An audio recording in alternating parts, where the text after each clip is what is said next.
What's going on, ladies and gentlemen, ladies? Welcome back to the Officer Tatum Show. We have to talk about the Spencer Pratt fallout. Lil Boosie Boo. He also had another incident where he talked about transgenders going to his party. So we got to talk about that. I didn't get a chance to catch it yesterday. A crazy lunatic in a foreign country in Europe, and we know how they doing in Europe, decided that he was going to try to unalive somebody the way the Allah Akbar do it. Y'all know what I'm talking about.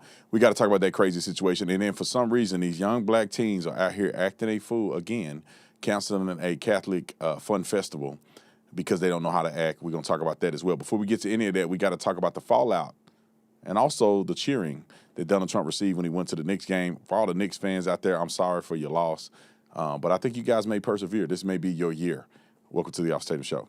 I want everybody in this room to have that same spirit, that same identity carried in your life. Make sure that you go through life and find your purpose. And we don't do this just to get a pat on the back. We do it because we came here to win. And it starts with you understanding that God has a purpose for you. This is the time to be more bold than ever before. We're all Americans at the end of the day, and we should love one another. We should be focused on what's right for our country.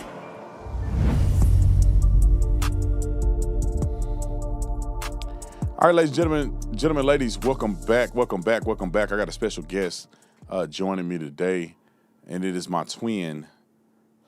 He's my, what do they call it, doppelganger? What's he called, Bo? A doppelganger. Doppelganger, talking to the mic. It's a doppelganger. He got a couple things he want to say to y'all. What do you want to say, Bo? Subscribers? You want to thank my subscribers for me? Go ahead. Thank you for all the subscribers my dad has. What else you want to say? That's it? Yeah. You having a good day today? Having Yeah. fun? You like coming to work with Daddy? Yeah. What do you do when you're here? Just hang out. Hang out? What you eat? You like McDonald's? Yes. All right, he gets shot. Now, you want to say a lot of stuff. Tell people where they can find you and subscribe to you. On Bo's YouTube channel. What's the name of your YouTube channel? Bo's YouTube channel. Bo's YouTube channel? What kind of content you make on your YouTube channel? Legos and other stuff. You do unboxing? Unboxing, yeah. Did an unboxing video before. How old are you, man? 5.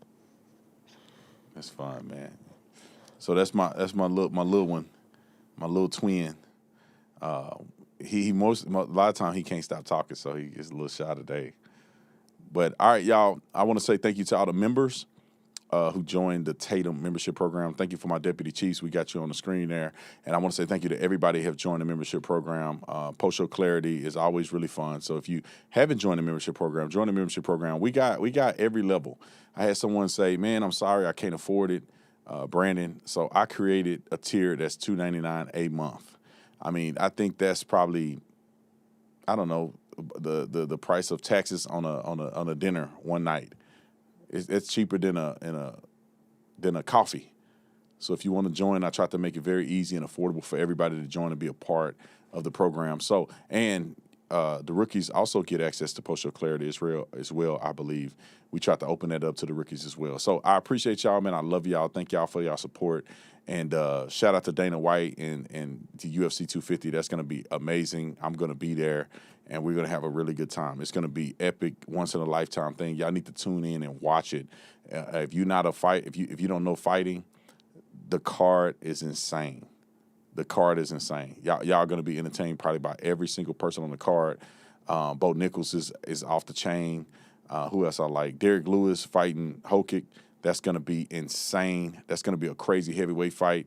I mean, you name it. And I saw Pereira the other day. Me and my guy saw Pereira, and I thought he was skinny and small. That dude is a monster. That's one person I would never fight. I would have to use the Second Amendment. Okay? All right, let's get to the show. The first topic I want to talk about is we're going to talk about the Knicks game. Donald Trump showed up at the Knicks game, had mixed feelings about it, right? There's people that love Donald Trump. They were excited he came, and there's people that think it was his fault that they lost. Hey, don't blame Donald Trump because you can't hit them threes. Donald Trump ain't got nothing to do with you hitting them threes. All right, roll the clip. Lights last gleaming, whose brush stripes and bright stars. the stage. Through the perilous fights, where the ramparts we won. All right, ladies and gentlemen. So you see a little bit of the cheering that went on. A lot of people said that there was a lot of booing, but all right, see you later, Bobo. So they said there was a lot of cheering going on, a lot of booing. People tried to say everybody was booing. As you can listen in the clip, it was a mixed bag, and that's in New York. And I just want to put this in perspective real quick as we continue, is that millions of people voted for Donald Trump in New York. There's not enough millions for him to get New York, but millions and millions of people are still conservative, and they still love Donald Trump in New York. And Donald Trump has been a Knicks fan. Donald Trump is literally, he's the heart of New York. They just somehow hate him now because he ran for president, and now as a Republican, he's a racist white man. If that dude ran for president as a Democrat, y'all be kissing the freaking ground he walk on.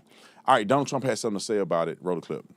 What did you think of the reception you got from the Knicks fans tonight? I thought great. I mean, I thought it was amazing, actually. You mean when they had the camera on me? I thought it was very good, yeah. It was certainly amazing. It was. I think mostly cheers. It was loud, and it was very enthusiastic. So I think that was an accurate depiction. I mean, you wouldn't know unless you was at the game. I don't know.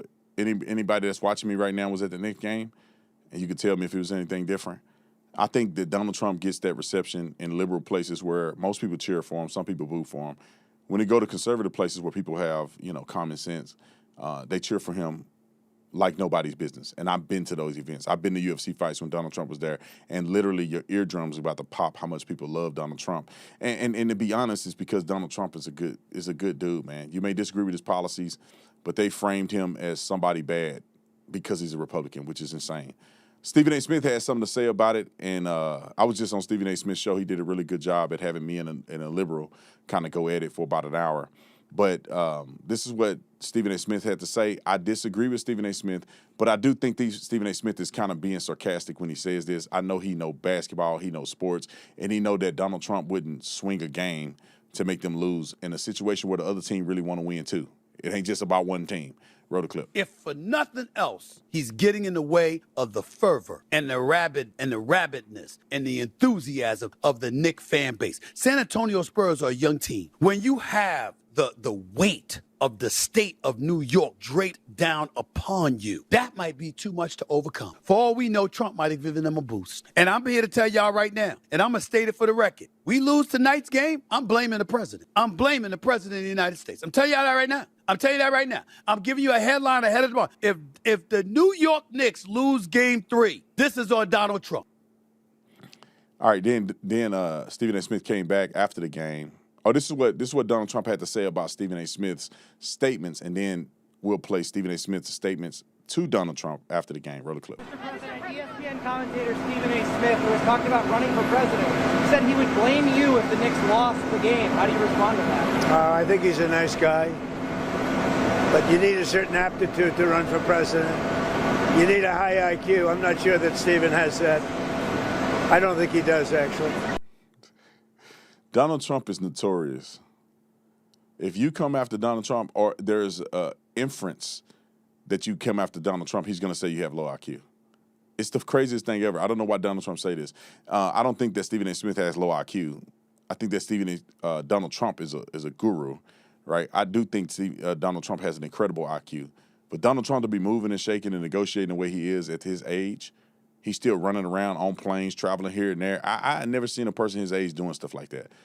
The dude is legit. All right, this is Stephen A. Smith. Roll it. I want to talk about it. I told y'all Trump would mess everything up. It's his fault. It's his fault. Yeah, Jalen Brunson didn't pass the ball. He shot twice as much as everybody else. OG Anunoby had 28 points and 13 shots. Jalen Brunson had 32 points and 25 shots. It was like he was trying to win MVP. It's not how they played the first 2 games. But it's all about Trump. Trump ruined this. President Donald Trump showed up here and disrupted the vibe, disrupted the momentum, disrupted everything. And the New York Knicks faltered because of it. It's all his fault. That's all I have to say. Now, all my basketball fans out there, I ain't never watched a lick of basketball. I couldn't care less, to be honest. And nothing against it. I think basketball is a great sport. I think all those guys out there gunning and playing hard, and I respect a lot of guys in the NBA. Now, in WNBA, I respect one team and 2 players. And y'all know who they are.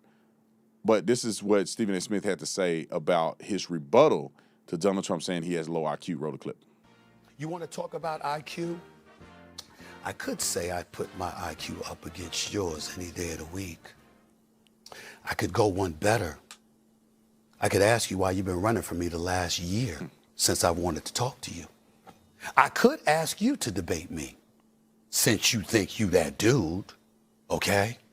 We can go a myriad of ways with all of this, but I'm not going to let you off the hook because none of that is important. I do appreciate the fact that you called me a nice guy because shh, don't tell anybody. But I actually am a very nice guy until you tug at me a little bit. And then after that, I got to show my other side. And my other side came out last night when I recognized that businesses that are accustomed to being patronized were compromised by you because you showed up. The crowd that surrounded the Madison Square Garden and its surrounding areas, you compromised. I thought you were about the economy. I thought you were about helping New Yorkers because you love New York. I thought you were about making money for people. What happened to the parking garages? How much money did they make? What happened to the local restaurants in the immediate vicinity of Madison Square Garden? How much money did they make? We know you've made a lot of money. We know you keep making money. But have the New York Knicks benefited? The answer to that would happen to be no. This is a sports show, so I won't go any further than that other than to say Brunson played better when you weren't there. Mikal Bridges played better when you weren't there. Josh, Karl Anthony Towns played better when you weren't there. Landry Shamet played better when you weren't there. The crowd was festive, hyped, and more intimidating when you weren't there. Businesses were thriving before you showed up. Parking garages were being fed before you showed up. There was noise reverberating off the walls of Madison Square Garden before you showed up. And this is what you've done. I thought you were a New Yorker, Mr. President. I thought you cared. I thought it mattered to you. Gotham City, the New York Knicks, the erasing of a 53-year drought. I thought that mattered to you. Evidently it didn't. And you know how we know? Because you're actually talking about coming back for Game 4. Why would you do that? It's clear you need your rest, isn't it? The New York Knicks need it too. Give New Yorkers a break.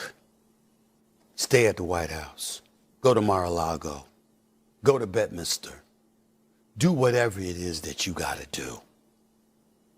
Just stay the hell away from the New York Knicks for the rest of this series. Pretty please with sugar on top. All right, let's play this out real quick. I love you, Stephen A., but this is crazy. So every time the New York Knicks lost, Donald Trump wasn't there. So you blame Donald Trump for every loss they had during the season? It ain't they fault. It ain't Donald Trump fault that Brunson. I don't know. I didn't watch the game, but you kind of saying Brunson choked. That ain't got nothing to do with Donald Trump. And to be honest, I would blame Knicks fans. If y'all wasn't so silly, then maybe you'd be cheering for Donald Trump and you'd be excited and you would have elevated the atmosphere and y'all would have won the game. If you let Donald Trump lose the game for you, you crazy. If you're a Knicks fan and you mad at Donald Trump for showing up at the game, the president of the United States of America, you're a choke artist. I'm just putting it out there. You can say whatever you want, man. You come to play. The basketball players ain't got nothing to do with who show up in the stands. The basketball players really, in my opinion, has nothing to do with people whether they cheer for them or not. Because the fans are not at practice, are they? Every single fan that showed up to the Knicks game on at every single Knicks game, even when they lose at home, cannot blame Donald Trump on that. But, you know, people like to blame Donald Trump because of their inadequacies. Here's some of the fans. Roll the clip. Donald Trump, this is all your fault. All this is your fault. We're supposed to enjoy this day. Now I gotta go around 10 blocks. Look at this, look at this. Watch out. I think it's ridiculous and I think it's not fair because the people need to be at the game and this is turned into a luxury event and I don't think it's fair. But I'm going, so I don't give a fuck. Okay, so you just debunked your whole argument. I think a lot of people are joking New York about City. this. Yeah, I feel like the tickets should be. I don't think nobody really believe this stuff. Roll the clip. Be more accessible for, you know, the diehard fans that actually want to go to the games instead of just like, you know, the celebrities or the upper class people. This should have been a moment for the fans, and instead it's being made about the president. He should have either just came like a regular, you know, fan or just not come at all. Stay home.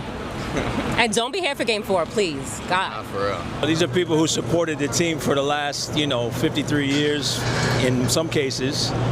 And, the fact that a lot of them are priced out of the game and got to go watch in a park somewhere kind of sucks, It's unfair for one person to screw up the night for 20,000 New Yorkers. Should have stayed home. I don't think that he should come to this game. I think he should watch it at the White House or at his house. Let the fans enjoy themselves without all this extra BS that's going on. I want to be able to watch the game like at MSG, like on the screens. There's way too much security right now. I don't agree with it. You should have just stayed in D.C., bro. Why you here? Why you here? Now, maybe his magic helped the Spurs. Y'all claiming his presence did something. Maybe it helped the Spurs. And if you're a Spurs fan, maybe you want Donald Trump to keep coming to the games. Y'all quit trying to blame that stuff on Donald Trump. Whoopi Goldberg actually had something to say, then I'm going to move on. Whoopi Goldberg actually made sense for the first time. I think she fell and hit her head or something because she actually made sense. Roll the clip. A lot of Knicks fans are not happy with you-know-who right now. He came into town, messed up everything. You couldn't go. You couldn't make a left, couldn't make a right, couldn't go across the street. You couldn't buy anything. What the? And they're blaming. I mean, look at that. I mean, it's crazy. Wow. These people have been waiting for this to happen, and so this man comes in and he's a fan and okay, but my goodness. And they are blaming him for ending the Knicks' winning streak last night. No, now. Come on now. They were not playing great ball. Yeah. That was on us. This guy, I have to just reiterate the fact that this man does not have that kind of power. We have to remind people he doesn't have the power. And I see your face and I know how you feel and you can say what you want. But by saying that it's his fault that we lost means that there's no responsibility taken. These guys were not playing at their best yesterday. And they know that. And they know that. Yeah, and they know it. So you won't see an NBA player saying it was Donald Trump's fault. Why? Because they know that they got to come and perform. They didn't. It ain't like Wemby, whatever his name, Wemby, that dude that he looked like a what's that thing called? Praying mantis. Dunking on y'all ain't got nothing to do with Donald Trump. All right. But let's get to something real quick because I think that I need to address this and I didn't have it pre-planned. We went live earlier about the verdict in the Carmelo Anthony's case, and that verdict was a guilty verdict. So if you're just watching and you don't know what the verdict was, it was not guilty. I mean, it was guilty, and I think they're doing sentencing. So if they end up sentencing Carmelo Anthony while we're live, I'll let you know what the sentencing is.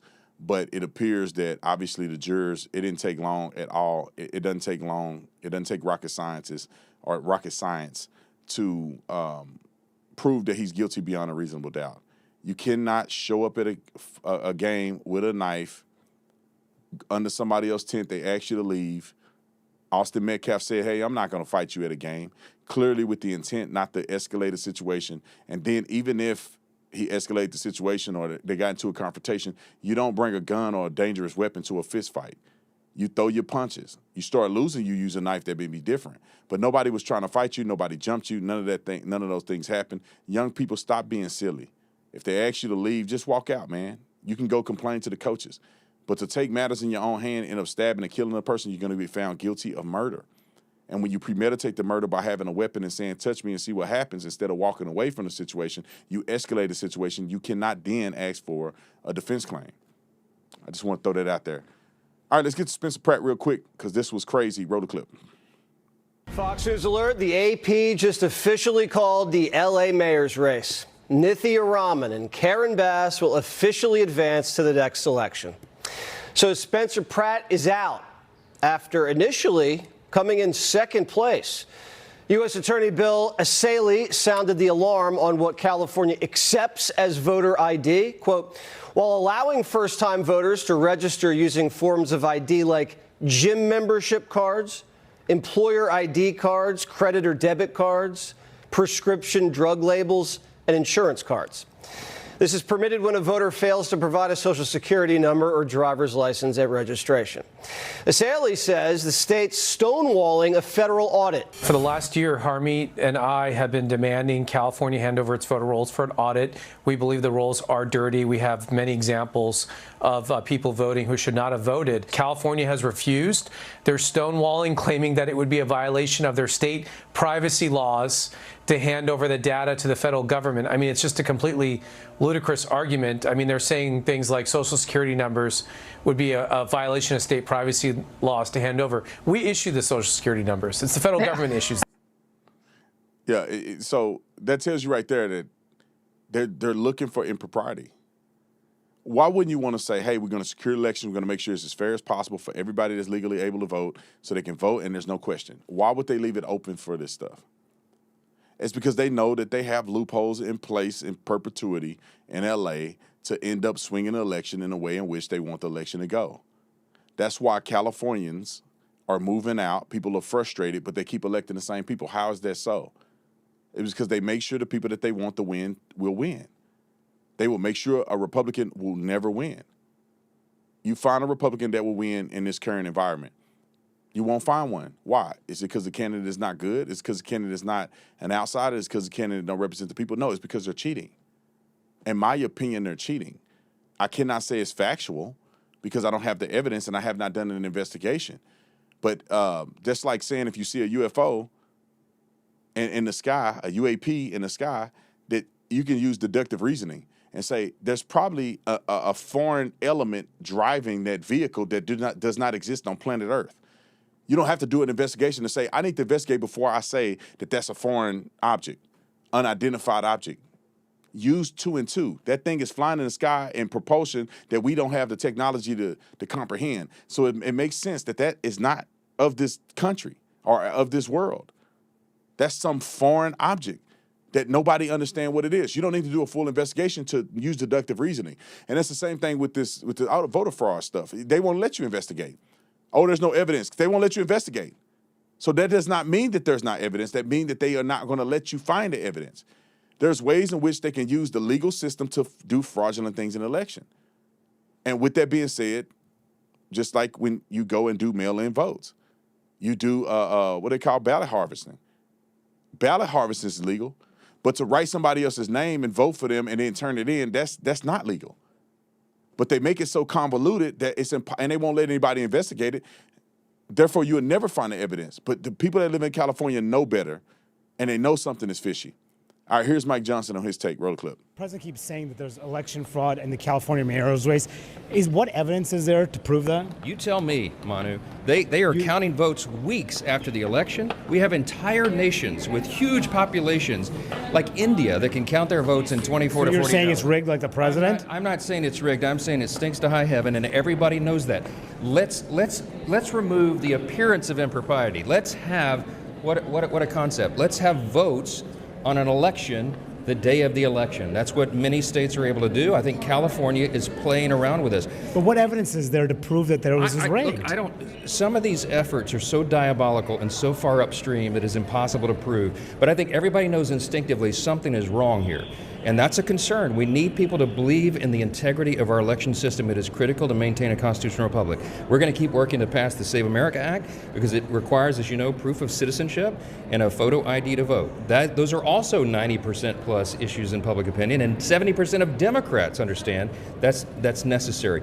Aren't you all just saying that because you've lost the election because the Republicans did not win in this race? This is why you're hearing that? I'm saying that every leader of all parties should demand election integrity.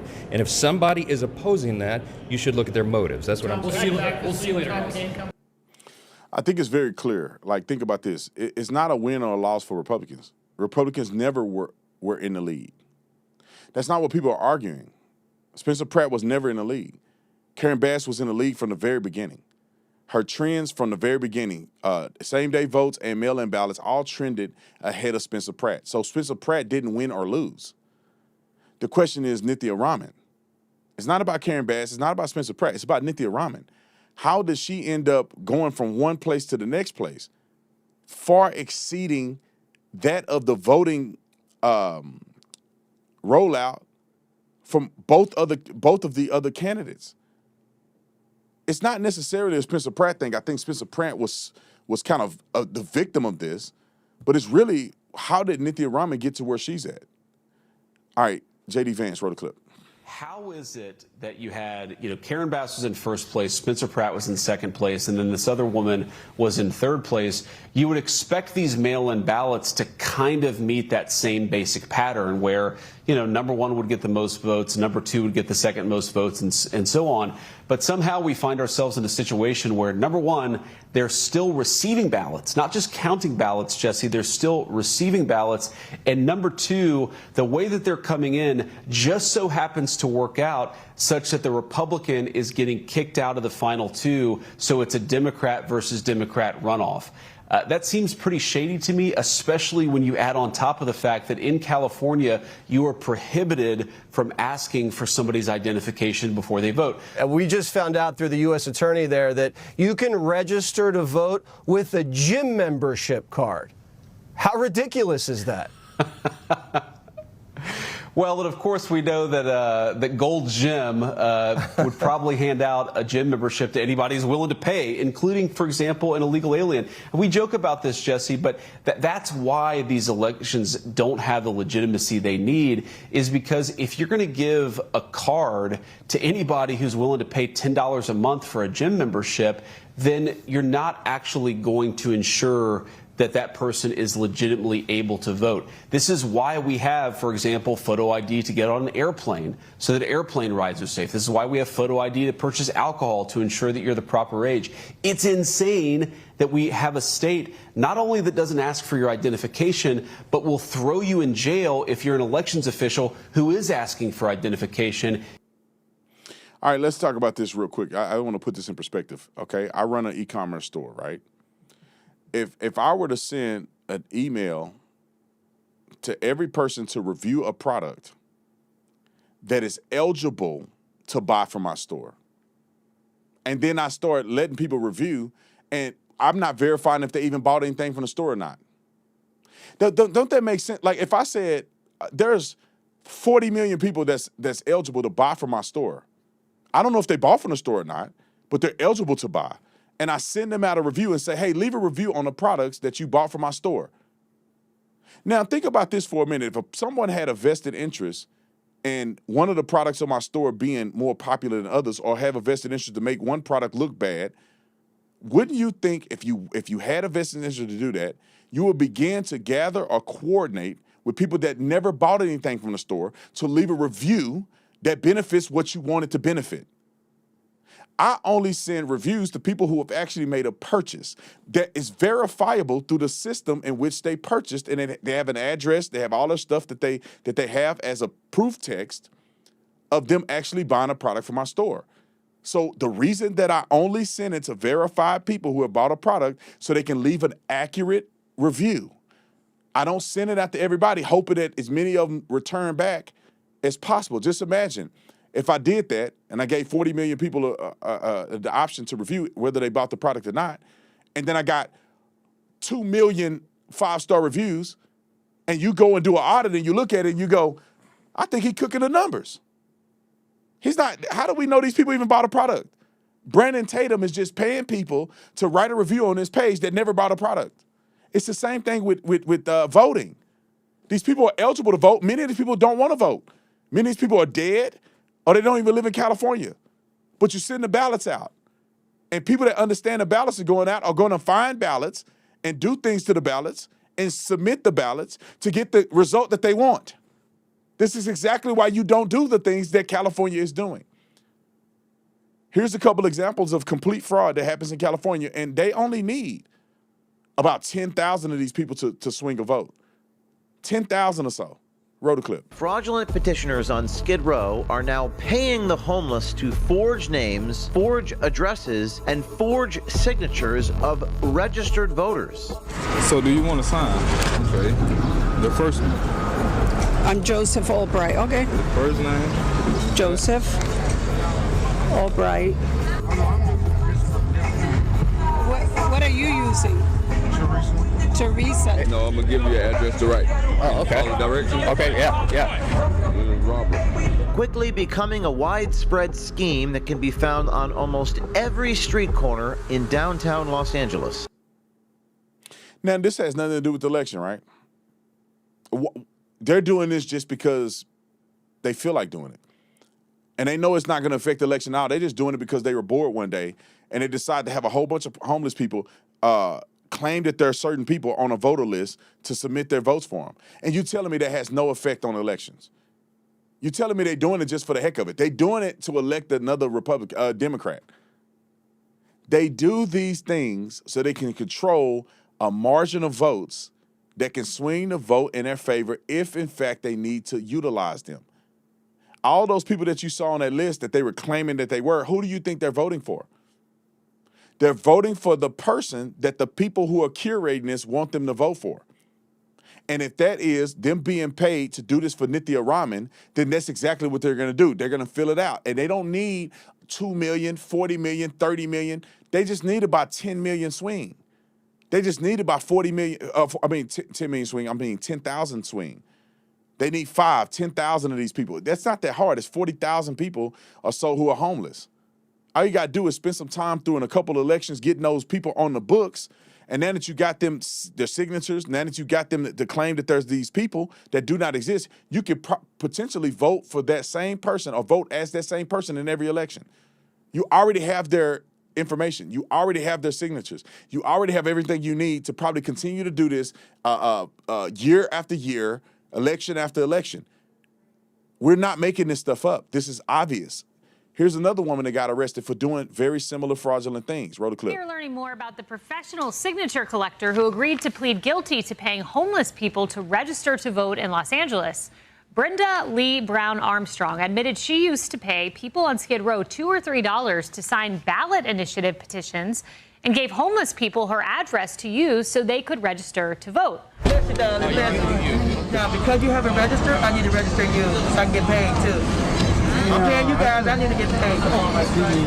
Armstrong got paid for every signature she got, and the DOJ says this case is just the tip of the iceberg.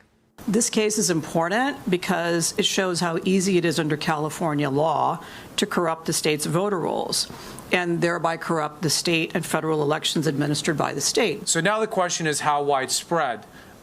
Those in power would like to say, well, of course there's some fraud, but it's not widespread. The truth is, and I can tell you, having been up there, they have no idea. They have no idea how spread the fraud is because they do nothing to detect it, prevent it, or to prosecute it. With that being said, let's look at the chart. This is where it gets dicey at. You see a trend from the blue, which is Karen Bass. She's trending ahead of Spencer Pratt, and the trend continues in a reasonable continuation. But then you go down to the next two candidates. It appears that there's a certain trend of Spencer Pratt's election votes from the election day to early voting that they do from January 3rd and 4th all the way to June 5th. But there's a weird thing that happens. Is that there's a trend, but it breaks the trend for only one candidate. The course of mail-in and in-person voting has a trend except for one person. And that one person had a significant jump and then began to follow a certain trend. If Nithya Raman's trend was consistent with the trend of Spencer Pratt and Karen Bass, she would have inevitably lost to Spencer Pratt. But there had to be a certain particular point in time after the election where you see Nithya Raman jump in a tremendous way to catch up that her momentum or her trend would then have her go barely above Spencer Pratt. If you're telling me somebody like Nithya Raman is that popular, enough to get that many votes at one time during a certain period of time, why wouldn't that trend continue? If you look at the trend of Nithya Raman, her trend pattern in the first, 5 days of the election should yield her in a momentum and a pattern consistent with voter turnout or voter enthusiasm for her that she would go up and beyond Karen Bass. But for some reason, her trend spikes and then levels off. around the same period that would lead her to inevitably beat Spencer Pratt by a small margin. Now, you could say that this is by happenstance. Well, why does it always happen at the behest of Republicans? Why couldn't Nithya Raman overcome Karen Bass with the enthusiasm of these mail-in people? They don't need that to happen. They just need to interject enough votes so she can get out or oust Spencer Pratt, so there's 2 Democrats. Therefore, a Democrat will win inevitably, no matter what. I believe that they believe Spencer Pratt was going to be highly competitive in the general election because he had a lot more time to campaign, a lot more time to go after a very unpopular, when I say very unpopular, trending in the unpopular state is Karen Bass. Now, let's see if we're proven right when it comes to the general election. Let's see how these elections go.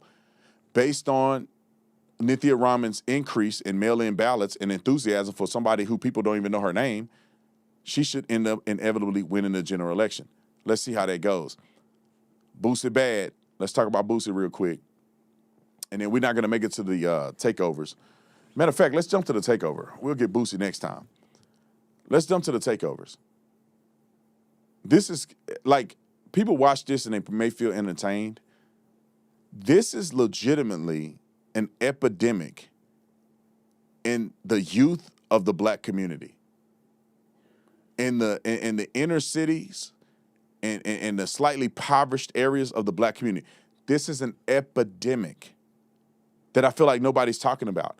There's no other group of people in America by age or race that's acting like this. And when I say it, I'm going to sell out coon Uncle Tom. But the reality is these are real people committing real violent crimes against each other, getting criminal records, assaulting people, and becoming violent with no repercussions, by and large. Roll the clip. Family-friendly church festival in Bexley meant to promote fun suddenly shut down due to violence. And now both the Columbus mayor and the police chief are weighing in, and they have a clear message for both teens and their parents. Rocky Walker joining us live at St. Catherine's in Bexley, where that big fight took place. Rocky? Yeah, Terry and Amy, just 12 hours ago, hundreds of people were here at St. Catherine's for Fun Fest. It's a family-friendly festival, but now, you know, when you look around, it is a ghost town. It's just a bunch of empty rides, and they're not going to be getting filled up because after that fight took place, the festival was canceled. But here, take a look. This is that fight that led to it. A large fight with multiple people really sending Fun Fest into a tailspin, shutting down the event for the rest of the evening. And as of last night, the remainder of the event was canceled, cutting the weekend short. As a teen, I am really embarrassed that you guys are out here acting like this. It's like really embarrassing, and we came out here to have fun. We can never do anything right. You guys always act up, and this is completely embarrassing. This comes amidst recent waves of teen takeovers and strings of recent violent incidents with teens at local events. Mayor Bexley calls it unfortunate and unforeseen.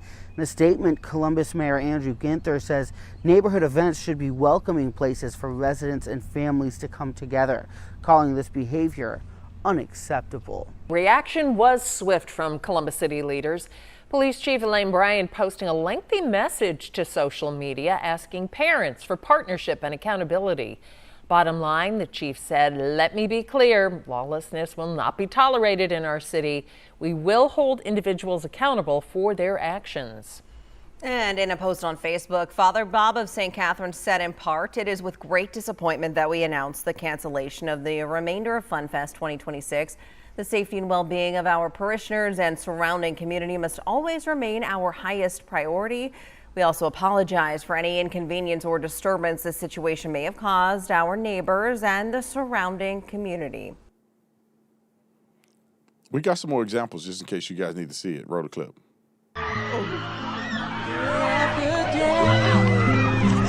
Keep walking, keep walking.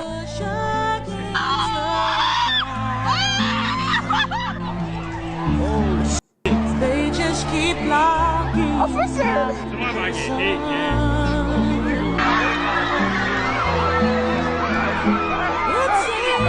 Since I was born, I've wakened up.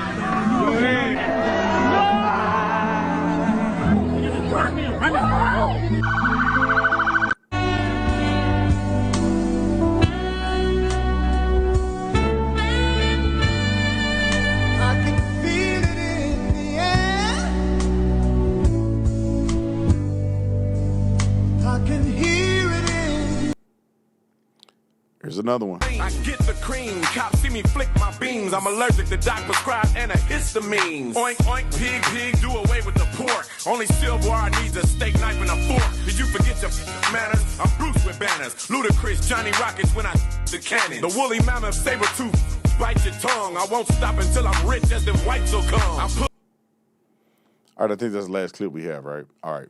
That other clip was a replication of the first clip. But if we spend time on the internet, we'll find 200,000 clips like this. I'm exaggerating, but we'll at least find 20 in 30 minutes. We'll find 20 of them. This is an epidemic. And I don't know why people aren't talking about it. You know, it's not like these young people are coming together, dancing, partying, singing, kumbaya. They're coming together and they're destructive. And they're destroying their community and they're destroying each other. And the only reason I'm talking about this is because I really care. And I really wish people would start, this stuff would go viral enough to bring attention to the community where people would feel shame. Because your kids, you know, all these people out here, they somebody's kids. As a parent, what are you doing to prevent your kid from going out here and acting a fool and embarrassing your family? And if the white man is so bad, why is it the white man, that's the police, that's breaking it up, and not the black man out here breaking that up? Don't give me no, it's the white man's fault no more. I don't want to hear it. Black people need to change. And I'm not saying all black people. I'm saying these black people. Because within some of these inner city communities, there are people that are sick of this stuff. And somebody got to say it. That's why your boy B. Tatum is saying it. But anyway, love you guys. Hey, I appreciate you. Make sure you get your merch. I got some merch items here. I'll just show you the most viral one. I wore this today. Wait till you see the video I made with it. Get you one of these 250 shirts from TatumStore.com. Celebrate our country's founding, our country's success, our country's growth.